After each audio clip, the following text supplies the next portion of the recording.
So today I'll be putting together a Kent 20-inch, 180 watt, 24 volt bike.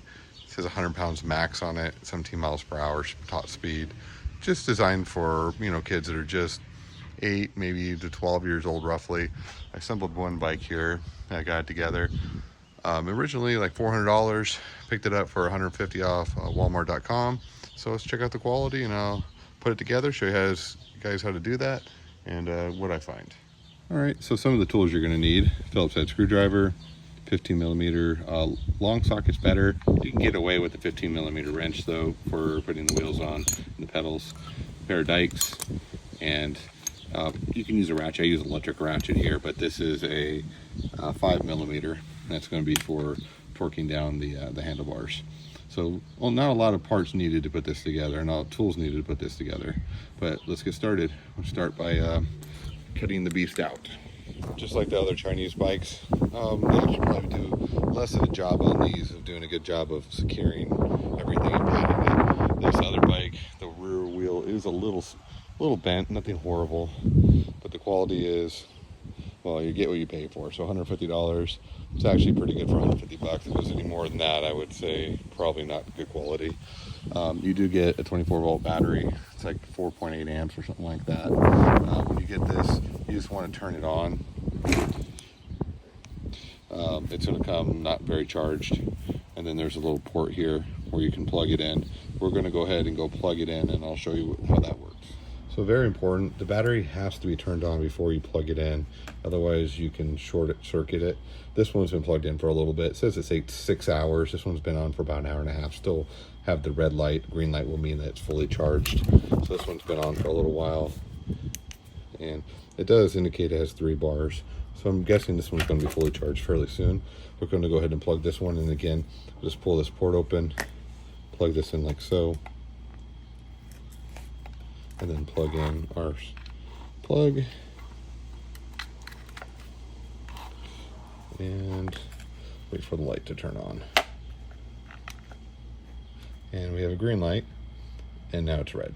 So we'll wait for these to turn green before we try the bikes out, but that's how that works. All right, so I'm just going to use my dikes and cut the bike all off, and then we'll go from there. All right, so we got it unhooked here. Going to start by taking this cap off.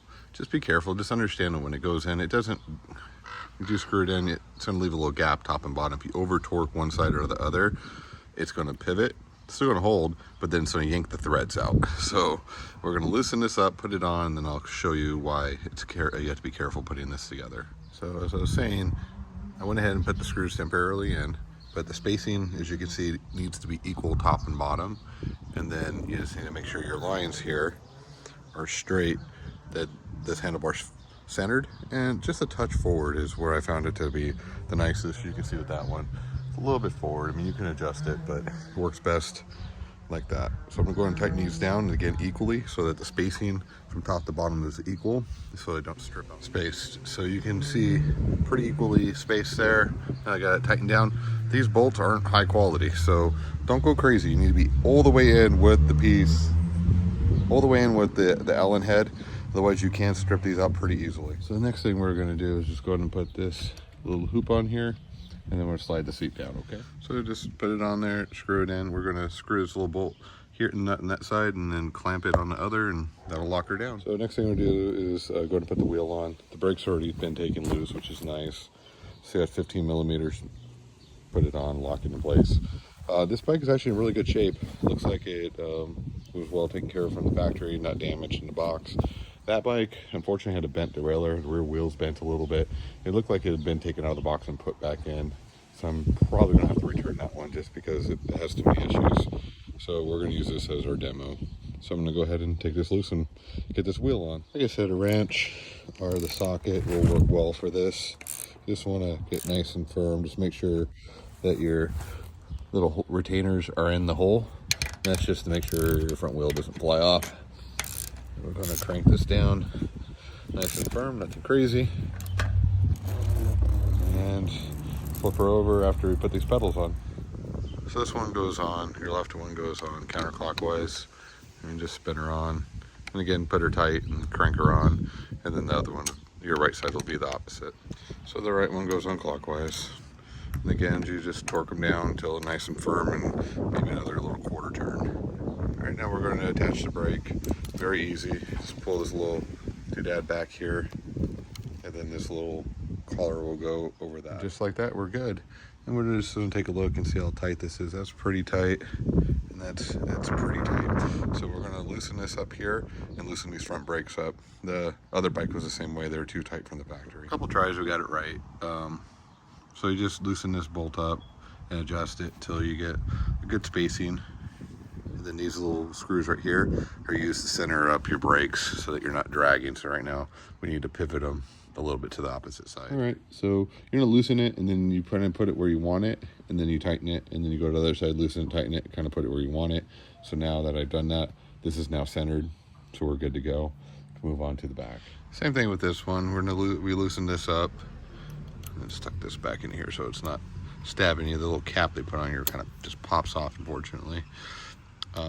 Loosen this up, get it where you want it, and then you can adjust your screw here to center it up, and then you get a nice spin here where it doesn't cause an issue anymore. So it's all set up now. Put some air in the tires. All right, so our battery is fully charged now. So the way this battery goes in, as you see the terminals here, the terminals there, it slides in from this side. So you have to rock it in. Put it in and rock it to the side here, and it's in. Then you have two keys, and you can lock the battery in there so no one comes along and just steals your battery.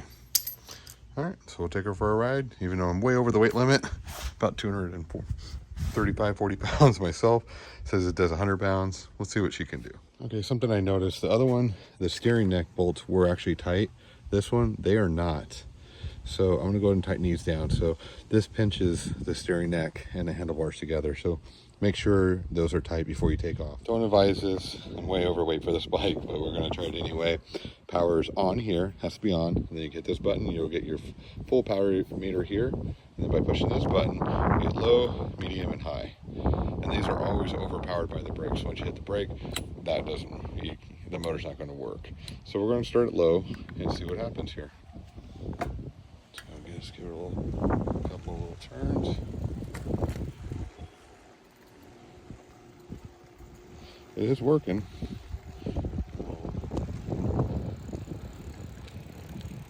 Turn on high. Not crazy fast, but enough power to get going here. Lightly turn to make it still go. And it's still moving me along here. So, not bad. Nothing overpowering, just fast enough. Perfect for a child under 100 pounds. So, final opinion, it looks like a nice bike, but looking closer, it's really not horribly great quality. But for a kid, it's great. I rode about a block, and the battery's already down one dot there. So, battery life is going to depend on the weight of the child. Brakes are actually pretty decent. All the functions are pretty decent. The other bike, as I said before, unfortunately, arrived with some damage, so that one's going to go back. This one will do some further testing. You can see our little light popped up to 3 there. 150 bucks, can't go wrong, honestly. Has a front suspension, has a derailleur with 6 speeds. Gets going pretty quick. Quality-wise, though, probably a year or 2 use out of this thing, and I'm pretty sure it's not gonna last much past that. But you know, $150, can't go wrong.